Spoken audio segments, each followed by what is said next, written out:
मित्रों नमस्कार, मैं विनोद कुमार सचान और ये मेरे साथ मेरा स्टाफ है। राजकीय कृषि विद्यालय चिरगांव का ये फार्म है सरकारी। मैं अक्सर किसानों को खेती के सत्य की बात बताता हूँ कि खेती का सत्य क्या है।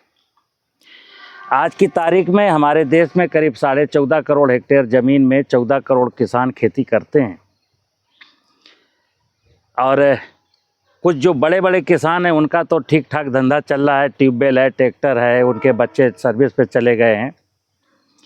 अभी बहुत से किसान हैं जिनके बच्चे नौकरी में नहीं गए हैं और छोटी छोटी जोत है और वो केवल धान गेहूं या उर्द और मूंग और छोटी सी खेती करते हैं। छोटी सी ज़मीन है, बेचारे कैसे जीवन है, भौतिक युग है, भौतिकवाद का युग है, सबको भौतिक संसाधनों की तलाश है, खेती से उतना मिलता नहीं है तो परेशान है। हर चीज़ की महंगाई बढ़ गई है, लेकिन किसान की जो फसलों की उपज है उसका रेट उस अनुपात में नहीं गया है। इधर हमारे देश की कृषि नीतियां कहती हैं कि किसान की आमदनी को बढ़ाना है, एक नारा है कि किसान की आय को 2 गुना करना है। कैसे होगी ना कोई बताने वाला है, ना किसान मेरा समझने वाला है।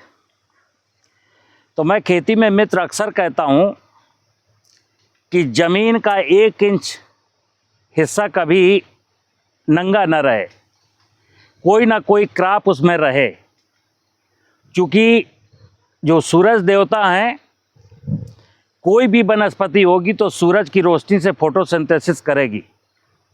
आज हम जब सोलर पैनल लगा करके ऊर्जा को, घर की ऊर्जा को पूरा कर सकते हैं, तो ये वनस्पतियों को कायदे से बो करके हम अपनी ऊर्जाएं, हमको जितनी भी चाहिए उसकी भी पूर्ति हो सकती है। तो एक छोटा सा डर्रा है खेती का कि खरीफ में हमको मूंगफली बोनी है, उसके बाद फिर हमको गेहूं बोना है, कोई लोग खरीफ में तिल बोएंगे, फिर उसके बाद जो है चना बोएंगे। 2 एकड़ 3 एकड़ का किसान है और कुछ नहीं करता है तो छोटी सी इनकम होती उसकी। खेती में लागत बहुत बढ़ गई है। ये तो तय है कि जैसे आज मैं गेहूं के खेत में खड़ा हूं, ये गेहूं मेरा अच्छा है, 40 कुंटल प्रति हेक्टेयर के हिसाब से अमूमन हो जाएगा, लेकिन इस गेहूं में खर्चे कितने हैं?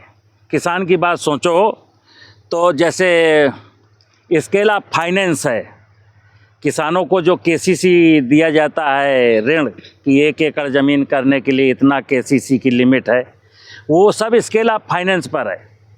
तो आज गेहूं की जो कास्ट ऑफ कल्टीवेशन है वो 72,000 रुपये प्रति हेक्टेयर है, जिसमें सिंचाई है, बीज है, उर्वरक है, जुताई है, कटाई है, श्रम है, सब कुछ है, पानी भी है।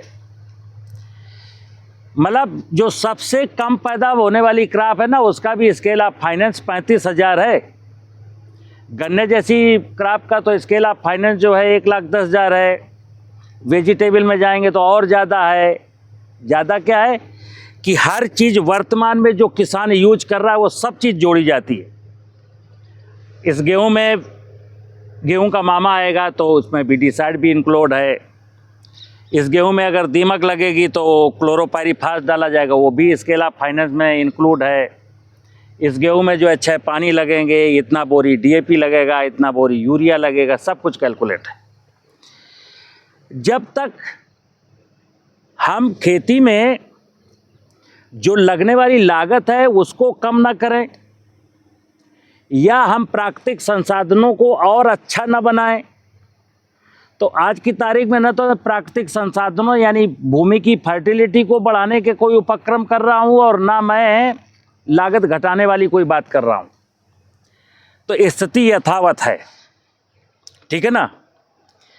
तो ये मेरे मित्र हैं और ये हमसे जो प्रश्न पूछेंगे आपकी तरफ से पूछेंगे।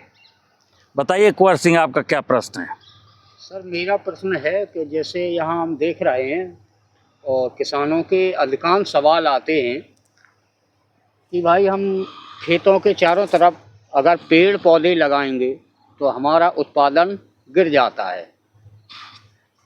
तो सर उनको कोई इसके बारे में ऐसा समाधान स्थायी बताया जाए कि उनको या उनके ध्यान में ये बैठाया जाए पेड़ पौधे कहाँ तक लाभदायक हैं और खेती में इनका क्या रोल है। मित्र, इनका प्रश्न ये है, किसान देश में अक्सर ये सब जगह का सवाल है। देश का कोई भी हिस्सा हो, हर किसान ने अपने, कभी उसके बुजुर्गों ने, फोर फादर ने खेत की मेड़ों पर महुए के, शीशम के, जामुन के, आम के पेड़ लगाए थे। बहुत साल पहले की बात करेंगे तो खेत की मेड़ें मजबूत थीं और खेतों की मेड़ों पर पेड़ हुआ करते थे। आज की तारीख में ज़्यादातर किसानों ने पेड़ों को काट डाला है और उनका तर्क क्या है कि साहब ये छाया मारता है, मेरी क्रॉप में छाया मारता है, पेड़ के नीचे कोई क्रॉप नहीं होती। इसके लिए मैं आज जिस फार्म पर खड़ा हूँ, आप देख रहे हैं कि यहाँ सागौन का चारों तरफ सागौन के डेंस प्लांटेशन है। अब इस 2 हेक्टेयर के फार्म पर करीब 550 सागौन का पेड़ है। 20-21 साल पहले किसी सज्जन ने लगवाए होंगे, मैं तो अभी 3 साल पहले आया हूँ। आज की तारीख में एक सागौन को अगर थोक में बेचा जाए तो 15,000 की लकड़ी एक सागौन के पेड़ में है और 500 सागौन के पेड़ हैं। जबकि मैं आपको दिखा भी सकता हूँ, आप देख भी सकते हैं कि सागौन के पेड़ की जो छाया का इफेक्ट है, सागौन के पेड़ से 5-6 मीटर दूर तक, यानी 15-20 फुट की दूरी तक ये क्रॉप थोड़ी सी 20% कमज़ोर है, लेकिन क्रॉप तो हो रही है। लेकिन सागौन का पेड़ आपको क्या दे रहा है, ये कैलकुलेशन मैं नहीं करता। तो कहते हैं जलवायु। जब हम कोई क्रॉप बोते हैं तो उसको पालने में किसका किसका रोल है? एक तो सॉइल का रोल है, सॉइल की फर्टिलिटी का। फिर ये गेहूं खड़ा है तो इसको कौन पाल रहा है? आप सब ने सुना है मित्र कि पौधा अपने जीवन यापन के लिए केवल 5% एनर्जी सॉइल से लेता है। शेष 95% ऊर्जा इस एटमॉस्फेयर में जो हाइड्रोजन, कार्बन, ऑक्सीजन है उससे बनाता है, फोटोसिंथेसिस के माध्यम से। और ये सब तब संभव हो पाता है जब क्लाइमेट अच्छी होती है, जल और वायु। पेड़ नहीं है तो जलवायु कंप्लीट नहीं है। तो पेड़ों के बिना, जंगलों के बिना जलवायु अच्छी नहीं हो सकती। एक हेल्दी क्लाइमेट जब मिलेगी तो ये प्लांट हमारे बहुत अच्छा गुड फील करते हैं, इनकी यील्ड अच्छी होती है, इनकी फिजिकल करेक्टर हैं या जो फिजियोलॉजी और बायोलॉजिकल जो वर्क कर रहे हैं वो बहुत अच्छे होते हैं। हम लोग भी यार कई मरुस्थल में लोग जाते हैं क्या, जहाँ जंगल होते हैं, जहाँ झरने होते हैं, जहाँ पानी होती, पिकनिक स्पॉट कहाँ होते हैं? तो पिकनिक स्पॉट के किनारे जंगल होता है और झरना होता है, पानी होता है। तो जब हमको अच्छा लग सकता है तो इन वनस्पतियों की भी अच्छा लगेगा। दूसरा मैंने कहा कि अभी एक विषय था, किसान गरीब का गरीब है, और फिर जब उसको खेती से 2 एकड़ 3 एकड़ से काम नहीं चलता है तो बेचारा गांव छोड़ करके और बम्बई में, कलकत्ता में, दिल्ली में जाता है मजदूरी करने, किसी फैक्ट्री में 10-12 हज़ार की नौकरी करने। अगर किसान के पास पेड़ हैं, 2 एकड़ का किसान है और उसने खेत की मेड़ों पर बढ़िया से इमारती लकड़ी के, शीशम के, सागौन के पेड़ लगा रखे हैं, तो मैं मानता हूं कि 10 साल 12 साल तक उसको कुछ क्रॉप में नुकसान हुआ, लेकिन अल्टीमेटली जब 15 साल 20 साल बीतेगा उसके चेहरे में चमक आ जाएगी, क्योंकि अब उसके पास जो है ना 15-20-25 लाख के पेड़ बिकने को तैयार हैं। तो क्या 20 साल में 2 एकड़ जमीन में 15 लाख की छाया मारी है पेड़ ने? पेड़ क्या फसल नहीं है? पेड़ अपने आप में एक फसल है। फलदार लगाएंगे तो फल से आमदनी होगी, और अगर इमारती लकड़ी के हैं तो चलो रेगुलर नहीं होगी। जैसे जो फलदार वृक्ष हैं वो क्या मनी बैक पॉलिसी कि हर साल आपको कुछ ना कुछ देंगे, लेकिन जो इमारती लकड़ी के हैं वो लॉन्ग टर्म पॉलिसी है। ठीक है ना मित्र? जो किसान पेड़ से दुश्मनी करेगा, मैं बता रहा हूं कि वो किसान कभी संपन्न किसान नहीं कहला सकता। तो तो पेड़ हर किसान को मेड़ पर पेड़ लगाना ही है। कुछ इमारती लकड़ी के लगाइए, कुछ चारे वाले लगाइए और कुछ फल वाले लगाइए। आपका क्या निरंजन जी प्रश्न है? हाँ सर, मेरा ये है, हम जनपद जालौन से संबंधित हैं। हमारे जनपद जालौन में दलहन बहुत ज़्यादा होती है, वो पहले होती थी। मसूर और चना बहुत ज़्यादा होता था, किसान बहुत संपन्न था क्योंकि उसमें लागत नहीं थी। इसके बाद मसूर में क्या हुआ, उकटा लगने लगा तो पूरा क्षेत्र बिल्कुल माइनस में चला गया, कोई पैदावार नहीं हुई। किसानों ने मजबूर होकर धान और गेहूं का एरिया बढ़ाया, लेकिन आज की तारीख में धान गेहूं में इतनी लागत आ रही है कि वो माइनस में जा रहा है। और चने में सब यही पोजीशन है। चना भी बहुत होता था, उसमें इल्ली का प्रकोप था, लाखों रुपए की दवा डालने के बावजूद भी चने को फायदा नहीं हुआ, छोड़ना पड़ा। आप किसान भाइयों इनका प्रश्न समझे होंगे। बेसिकली मैं बता दूं, एक वीडियो और अभी मैंने 1 महीना पहले इसी विषय पर बनाई थी। ये जो गेहूं है, जो सत्य है, मैंने कहा मैं खेती का सत्य बताता हूं। आज गेहूं के खेत में सरकारी फार्म में खड़ा होकर के फिर मैं सत्य बोल रहा हूं। हमारे देश की इकोनॉमी, हमारे देश का प्राकृतिक संसाधन, हमारे देश के किसान की जो गरीबी का सवाल है, उसमें ये गेहूं आता है। बेसिकली ये गेहूं एक आपात स्थिति थी 1950-60 के दशक में, तो खाने के लिए मंगाया गया था विदेश से।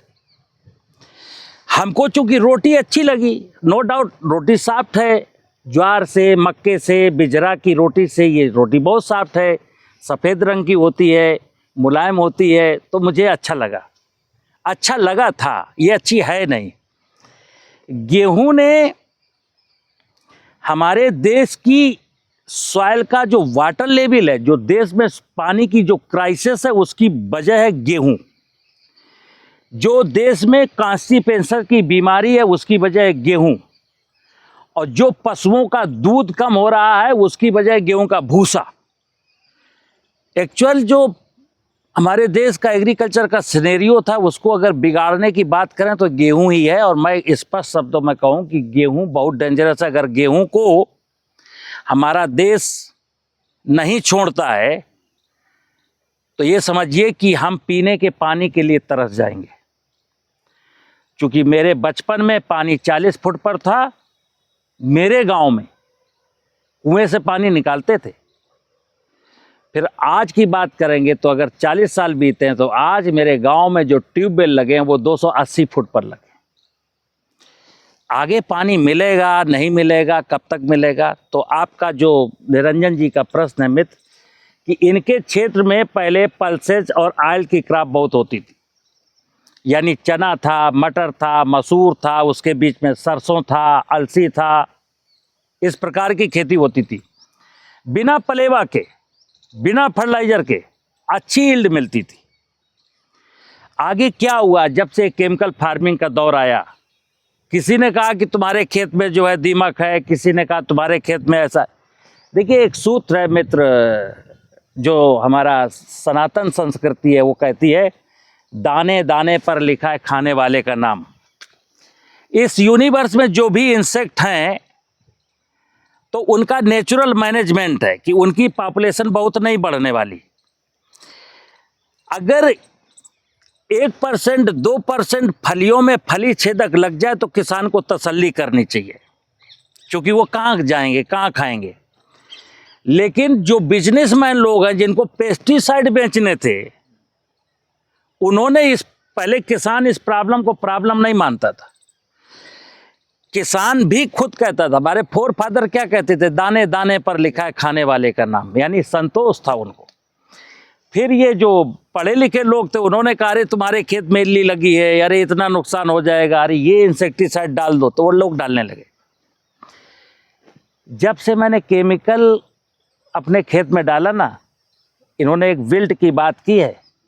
और नो डाउट आज हम देश में खाद्यान्न बहुत है, लेकिन खाद्यान्न के नाम पर आप देखिएगा 112, जो 300 मिलियन टन से ज़्यादा खाद्यान्न है, उसमें 112 मिलियन टन गेहूं का हिस्सा है और 135 मिलियन टन धान का हिस्सा है।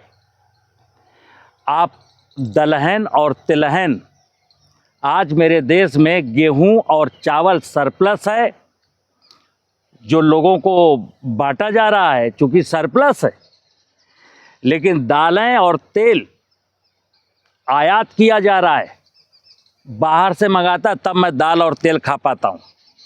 किसी ज़माने में दाल और तेल यहाँ बहुत था और ये मैं एक्सपोर्ट करता था, आज मैं इंपोर्ट करता हूँ।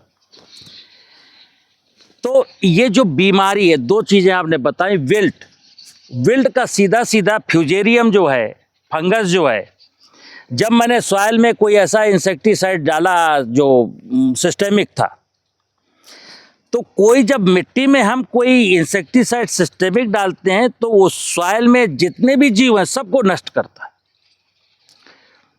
लेकिन दुश्मन को नहीं मार पाता। यहाँ सब लोग किसान भाई ध्यान देना, आप तहे दिल से अपने मन अंतरात्मा से स्वीकार करना, क्या इस देश के किसानों ने कभी मधुमक्खी मारी है? नहीं मारी, लेकिन मधुमक्खी मर गई। क्या आपने तितली मारी है? नहीं मारी, लेकिन तितली मर गई। क्या आपने केचुआ मारा है? नहीं मारा, लेकिन केचुआ मर गया। क्या आपने मेंढक मारा है? नहीं मारा, लेकिन मेंढक मर गया। आप जिनको नहीं मार रहे थे वो मर गए, और जिनको मार रहे थे वो आज भी जिंदा है। माहू आज भी है, इल्ली आज भी है, दीमक आज भी है। तो क्या जो फ्यूजेरियम है, जो घातक चीज़ें हैं, वो उनकी सहनशीलता थोड़ी अलग है। वो बच जाते हैं, कैसे बच जाते हैं ये नेचर जाने। तो विल्ट जो फ्यूजेरियम है, जो विल्ट पल्सेस में फैलाती, वो तो जिंदा है, लेकिन विल्ट को कंट्रोल करने वाला जो पैथोजन था वो मर गया। इसलिए विल्ट लाइलाज बीमारी हो गई और लोगों ने पल्सेस की खेती छोड़ करके और गेहूं की खेती में आ गए। जो इल्ली की बात है, जैसे इस जगह में खड़ा हूं और आप देख रहे हैं चिड़ियों की आवाज़ है। अगर किसी ज़मीन के चारों तरफ पेड़ हैं, पेड़ों में नाना प्रकार के पेड़ हैं, ऐसे पेड़ हैं जहाँ पक्षी रहते हैं, और आपने मटर बोया, चना बोया, मसूर बोया, कुछ भी ऐसी क्रॉप जिसमें इंसेक्ट लगता है, तो ये बर्ड्स जो है ना, चिड़ियों का फर्स्ट भोजन है इंसेक्ट। ये चिड़ियाँ हर इंसेक्ट को खाने का प्रयास करती हैं। लेकिन हाँ, एक दिक्कत और है, जैसे मैंने कहा, कुछ किसान कहते हैं पेड़ छाया मारते हैं। चिड़ियाँ अगर हैं तो पहले आपकी ईल्ड को बढ़ाने में उन्होंने मदद की, यानी कि जो इंसेक्ट आपकी क्रॉप में आने वाले थे उनको चुक चुक करके खाया। लेकिन एक घटना लास्ट में और घट जाती है कि जब आपकी फसल में फलियां आती हैं, दाने पड़ते हैं, और चिड़ियों ने इंसेक्ट खा के ख़त्म कर दिए हैं, तो चिड़ियों का दूसरा भोजन फिर फली भी है। अब वो क्या करेगी बेचारी? तो फिर हमने क्या सोचा कि यार ये चिड़ियाँ तो नुकसान करती हैं। चिड़ियों ने कितना फ़ायदा, जब चिड़ियाँ आपको फ़ायदा पहुंचा रही थी तब आपकी आंखों में काली पट्टी बंधी थी, और जब चिड़ियों ने फली खाई तो आपकी आंखें खुल गई। फिर आपने कहा कि चिड़ियाँ तो बहुत नुकसान करती हैं, तो आपने बंदूक चलाई, पटाखा फोड़ा, ड्रम बजाया, गुलेल से मारा। मित्र, ये अज्ञानता है, ठीक है ना। खेती में मुझे किसी को मारना नहीं है, और अभी आगे आपको बताता हूँ कि खेती में कोई समस्या नहीं है। पूजा, तुम्हारा क्या सवाल है? सर, जैसे आप अभी खाद्यान्न फसलों के बारे में बता रहे थे, लेकिन सबसे अगर बड़ी मुश्किल है तो वो सब्जी वाले और फल वालों किसानों के पास है, क्योंकि खाद्यान्न में तो फिर भी कम समस्या आती है कीटों की, लेकिन सबसे ज़्यादा जो समस्या कीटों की आती है वो सब्जियों में लगते हैं। और साथ में ये देखा गया है सब्जियों में कीट लगने के साथ साथ निमेटोड की भी समस्या आती है, और फलों में देखा जाए तो फ्रूट ड्रॉप की भी समस्याएं आती हैं। मतलब सब्जी और फल वाली चीज़ें ऐसी हैं जिनमें ज़्यादातर समस्याएं देखने को मिलती है। और इसमें क्या है कि जो खाद वगैरह जो किसान डालता है, उससे वो डालने के बावजूद भी वो क्वालिटी अपनी, जैसे कि चमक हो गई या कीपिंग क्वालिटी हो गई जो वेजिटेबल क्रॉप की, वो नज़र नहीं आती है उसमें। अब मान लीजिए कोई क्रॉप आपकी हफ्ते भर में मार्केट में पहुंच रही है, लेकिन उससे पहले ही वो मुरझा जा रही है, तो वो मार्केट में उसको वो प्राइस भी तो नहीं मिलेगा किसान को। तो मतलब मैं ये चाहती हूँ कि कोई ऐसा सॉल्यूशन मिले कि सब्जी वाले और फ्रूट वाले जो किसान हैं, उनकी जो चौतरफा समस्याएं हैं, उससे जो घिरे हुए हैं, उससे वो दूर हो सके वो समस्याएं। देखिए मित्र, मैं अक्सर कहता हूँ कि समस्या इस यूनिवर्स में कहीं नहीं है। ये धरती परमात्मा ने बनाई, ये संपूर्ण व्यवस्था भगवान की है, और भगवान या परमात्मा की जो व्यवस्था है, कोई अगर भगवान शब्द ना माने तो प्रकृति मान ले। प्रकृति की व्यवस्था इतनी एप्रोप्रिएट है कि वहाँ कोई प्रॉब्लम है ही नहीं।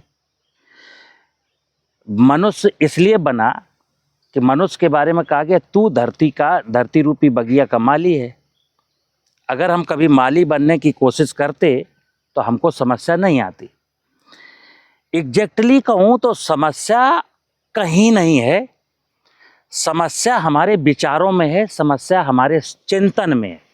जैसे मैंने अभी इंसेक्ट की बात की कि अगर 1%, 2%, 3%, 5%, 10% भी किसी बीमारी से, किसी इंसेक्ट से, किसी वीड से हमको नुकसान हो रहा है तो उसको हो जाने दो, ये नेचर का नियम है। लेकिन मैंने कहा नहीं, हमने नहीं कहा, ये पढ़े लिखे लोगों ने हमको समझाया कि नहीं, खरपतवार से इतना नुकसान हो जाएगा, ये पानी पी लेगा, ये आपका पोषक तत्व ले लेगा, ये सूर्य की रोशनी ले लेगा। मेरे बात समझ में आ गई, चूंकि मैं अज्ञान था। उसने कहा अगर आप ये 500 की दवाई डालोगे तो आपको 1200 की ज़्यादा उपज हो जाएगी। 700 रुपये का लालच हमको मार गया। आज की तारीख में मैं देख रहा हूँ कि सबसे ज़्यादा जो मानव शरीर में जो इंसेक्टिसाइड या पेस्टिसाइड जा रहा है वो वेजिटेबल और फ्रूट से जा रहा है। गेहूं में ज़्यादा पेस्टिसाइड नहीं लगता। जो सामान्य फसलें हैं ना, धान है, गेहूं है, चना है, मटर है, सरसों है, इसमें पेस्टिसाइड 1000, 2000, 4000 रुपये प्रति हेक्टेयर एकड़ ही लगता है। लेकिन जो फ्रूट्स क्रॉप हैं, जो वेजिटेबल क्रॉप्स हैं, इसमें जब आप किसान से पूछते हैं तो 40,000 वेजिटेबल का कोई भी किसान देश में जो टमाटर उगाता है, बैंगन उगाता है, मिर्च उगाता है, भिंडी उगाता है, करेला उगाता है, 35-40 हज़ार का मिनिमम प्रति एकड़। और उड़ीसा के कोस्टल एरिया में जब मैं जाता हूँ तो 70-80 हज़ार रुपये प्रति एकड़ वो पेस्टिसाइड डालता है।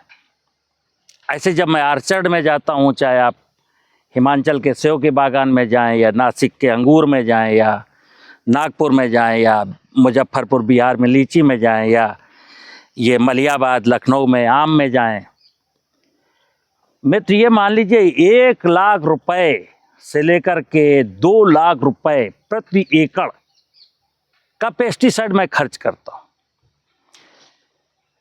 अब पेस्टिसाइड समस्या को डिजॉल्व करता है कि समस्या को बढ़ाता है, इतना ही समझना है। अभी तक का तो इतिहास है कि जो किसान अपनी सब्जियों में 50,000 रुपये प्रति एकड़ का पिछले 10 सालों से पेस्टिसाइड डालता आया है, उसकी किसी भी समस्या का निदान नहीं हुआ, बल्कि समस्याएं और मजबूत होती चली गईं। जैसे पूजा ने कहा कि निमेटोड्स, मैंने एक निमेटोड्स पर वीडियो बनाई थी, 7 निमेटोड्स का। निमेटोड्स मित्र वहीं लगता है जहां मैं रेगुलर 12 महीने ऐसी क्रॉप करता हूं जिसमें इरिगेशन की जरूरत होती है, यानी वो सॉइल कभी 2 महीने के लिए खाली नहीं रहती। यहाँ निमेटोड्स की प्रॉब्लम आती है, लेकिन कब आती है? हम क्रॉप कंटिन्यू रिले क्रॉपिंग भी करते हैं और पेस्टिसाइड का इस्तेमाल भी करते हैं। मैंने बोला प्रकृति में बहुत सारे संसाधन है, प्रकृति खुद इतनी बलवान है कि आज के 50 साल पहले निमेटोड्स कहाँ था, आज निमेटोड्स क्यों? कल एक सज्जन आए थे बेचारे राजस्थान से, बीकानेर से, वो बच्चा हमको अपने गेहूं में निमेटोड्स दिखा रहा था। गेहूं की जड़ में, जैसे चने में, मटर में नोड्यूल्स बनते हैं जिनको मैं कहता हूँ नाइट्रोजन फिक्सिंग बैक्टीरिया, इसी प्रकार गेहूं की जड़ में जबरदस्त नूडल्स बने हुए थे। वो कह रहा था निमेटोड्स है साहब, एक पौधे में दूसरा टिलस निकलता ही नहीं, बस ये निमेटोड्स लग जाता है। तो आप समझिए ना, कभी किसी ने सोचा था गेहूं में भी निमेटोड्स लगेगा, लेकिन लगेगा क्यों? मैंने नेचर को इतना डिस्टर्ब किया कि मैंने इस नेचर में जो 84 लाख योनियों के जीव जंतु हैं उनमें छोड़ा किसको है? जहां देखो वहां पेस्टिसाइड। खरपतवार को जो है विडिसाइड से मारना है, बीमारियों को फंजीसाइड से मारना है, इंसेक्ट को इंसेक्टिसाइड से मारना है, पौधा बढ़ नहीं रहा तो यूरिया DAP डालना है। फिर किसी ने कहा साहब रिस्पांस नहीं मिला तो हमने कहा मिट्टी की जांच करा लो। फिर उसमें बोरोन की कमी लिखी तो बोरोन डलवाते हैं, फिर जिंक डलवाते हैं, कभी सल्फर बताते हैं, फिर जाइम बेचने वाले आ गए, है ना। मार्केटिंग का युग है मित्र। किसान के साथ पूरा पढ़ा लिखा समुदाय मार्केटिंग कर रहा है। पढ़ा लिखा समुदाय किसान ने जो 10, 20, 50 हजार कमाए ना, लूट लेना चाहता है। और जो किसान है वो जमीन को और जमीन के नीचे के पानी को लूट लेना चाहता है। लूट की होड़ है पूजा। तो ये जो निमेटोड्स है, अब देखिए आप, चलिए निरंजन जी ने उसकी समस्या बताई, इल्ली की और विल्ट की। पूजा ने वेजिटेबल फ्रूट्स में निमेटोड्स की समस्या, फल के ड्रॉप कर जाने की समस्या, फल में बीमारी लग जाने की समस्या। कुंवर सिंह ने बताई कि साहब छाया मारने की समस्या। अब मैं आपको एक उपाय बता रहा हूँ। उपाय है सत्य, उपाय है ज्ञान। जीवन की हर मुश्किल का, समाज की हर मुश्किल का, देश की हर मुश्किल का समाधान केवल एक है, वो है ज्ञान। बात खेती की है तो खेती का ज्ञान। तो खेती करते हैं हम सॉइल में, बीज चाहे हम फ्रूट्स का फल पौधा लगाएं या मैं वेजिटेबल का पौधा लगाऊं या मैं गेहूं की खेती करूं या चने की खेती करूं या कोई भी खेती करूं, मेडिसिनल क्रॉप करूं। जिस धरती माँ की कोख में मैंने बीज बोया है या पौधा लगाया है, उस माँ की कोख कितनी समर्थ है उस पौधे को न्यूट्रिशन देने में।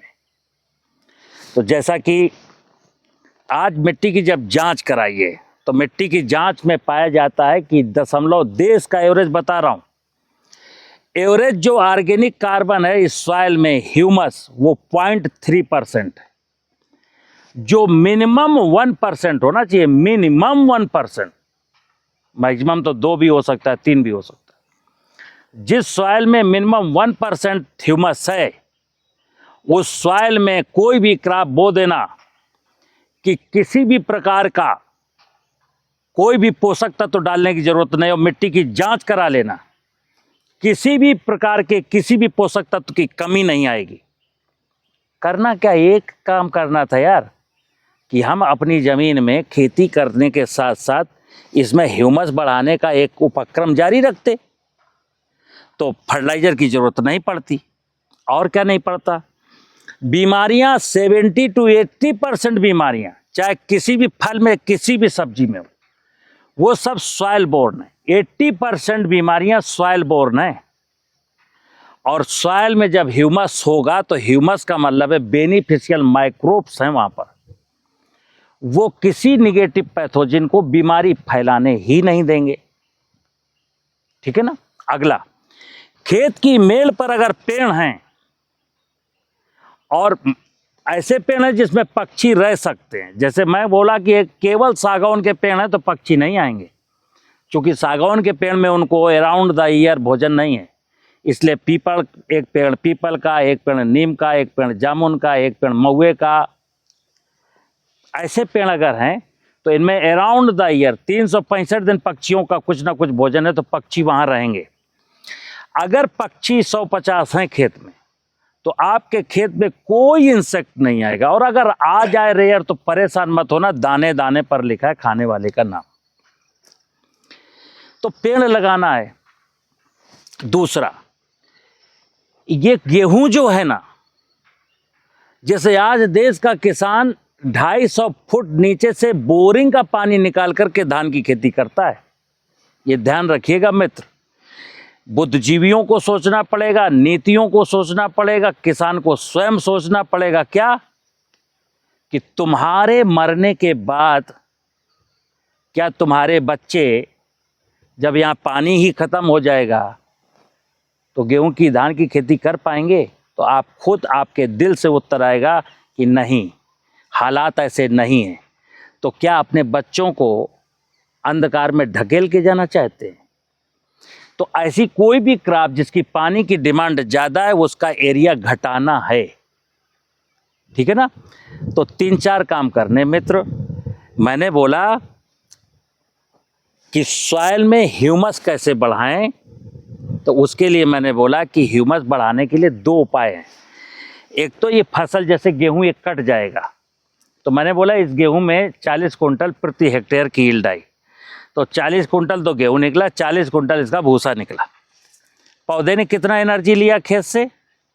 80 कुंटल ड्राई मैटर जब प्राप्त हुआ तो 5% यानी 4 कुंटल। 40 कुंटल ड्राई मैटर जब मिला तो 4 कुंटल केवल जो है ना सॉइल से आया है। 80 कुंटल में सॉइल का योगदान कितना? केवल 4 कुंटल। ड्राई मैटर आपके पास 40 कुंटल है, या तो इसको भैंस गाय खा ले, गाय का गोबर वापस यहाँ ले आओ। अगर गाय भैंस नहीं है तो इस 40 कुंटल को आप इसी सॉइल में दबा दो। लोग कहेंगे साहब ये सड़ेगा नहीं, तो चलो इसको इकट्ठा कर लो, एक गड्ढा खोदो, गड्ढे में डाल दो, मिट्टी से ढक दो, पानी से सींच दो। 4 महीने में 5 महीने में कभी तो सड़ेगा। तो इस खेत से जो 40 कुंटल भूसा था उसकी खाद बनाई, खेत को लौटा दिया, आपका ह्यूमस बढ़ गया। बस एक प्रॉब्लम है कि सॉइल में पीछे कई सालों से जो मैंने ऐसे पेस्टिसाइड डाले जिसकी वजह से सॉइल के में रहने वाले नाना प्रकार के जीव जंतु मर गए। तो माइक्रो ऑर्गेनिज्म तो उसके लिए मैं जीवामृत की बात अक्सर बताता हूँ। यानी जंगल से मिट्टी ला करके एक ड्रम में डाल करके उसमें पानी भर करके थोड़ा सा चीनी गुड़ डाल करके वो प्रोपोगेट हो जाते हैं, उनको इनाकुलेट कर देंगे तो ये जो ना सड़ने वाली चीज़ें थी ये डिकम्पोज होने लगेंगी। क्योंकि ये जंगल की मिट्टी के जीवामृत में कई प्रकार के माइक्रोब्स हैं, डिकम्पोजिशन का काम भी करेंगे और निगेटिव पैथोजन को वहीं किल करने का काम करेंगे, जिससे सॉइल बोर्ड बीमारियां न लगें, सॉइल के फर्टिलिटी को बढ़ाएंगे, उसके स्ट्रक्चर को सुधारेंगे। मित्र मैं कहता हूं कि सॉइल में एक स्ट्रक्चर है, यानी कि समझना बात को, जैसे विनोद कुमार सचान या हम सब लोग अपने लिए कमरा बना के रहते हैं, एक स्ट्रक्चर बनाते हैं अपने लिए रहने के लिए। इसी प्रकार इस मिट्टी में केंचुआ अपने लिए जगह बनाता है, सांप अपने लिए बनाता है, चूहा अपने लिए बनाता है। छोटे छोटे माइक्रोब्स बनाते नहीं है, बट इनके लिए सॉइल खुद बना के देती है, जिसको हम कहते हैं सॉइल स्ट्रक्चर। इस सॉइल में मिलियंस रेजिडेंस हैं, जितने प्रकार के जीव हैं उतने प्रकार के रेजिडेंस हैं। लेकिन हम क्या कर रहे हैं, हम 4 टन का ट्रैक्टर इसमें चला करके उनके रेजिडेंस को रौंद रहे हैं, फिर भी तसल्ली नहीं हुई तो साहब पेस्टिसाइड डाल के मार रहे हैं। जब हम प्रकृति की व्यवस्था को मारने का प्रयास करेंगे तो हम नहीं मरेंगे क्या? क्योंकि मैं जिंदा हूँ, मैं खुश हूँ, तब तक खुश हूँ जब तक कि प्रकृति की व्यवस्था खुश है। जैसे जैसे प्रकृति की व्यवस्था खराब होती जाएगी ना, मेरी खुशियाँ दूर चली जाती रहेंगी। आज आप देख सकते हो कि कागज़ के नोट के पीछे दुनिया भग रही है। बहुत बड़े बड़े धनाढ्य लोगों को मैंने हंसते नहीं देखा है। हंसी और खुशी, जो सुख शांति है वो समृद्धि में है। समृद्धि का मतलब है सॉइल मजबूत हो, सॉइल के नीचे वाटर मजबूत हो, सरफेस वाटर हो, खेत की मेड़ों पर पेड़ हो, जलचर हो, थलचर हो, नभचर हो, इसको कहते हैं समृद्धि। जहाँ प्रकृति की व्यवस्था जिंदाबाद, वहाँ इंसान जिंदाबाद। और ये इंसान अगर प्रकृति की व्यवस्था को मारने पर तुला रहेगा तो मानव सभ्यता बहुत जल्दी ख़त्म होने की कगार पर है। बंद करो जाके। मुझे उम्मीद है आपको मेरी बात समझ में आई होगी। नमस्कार।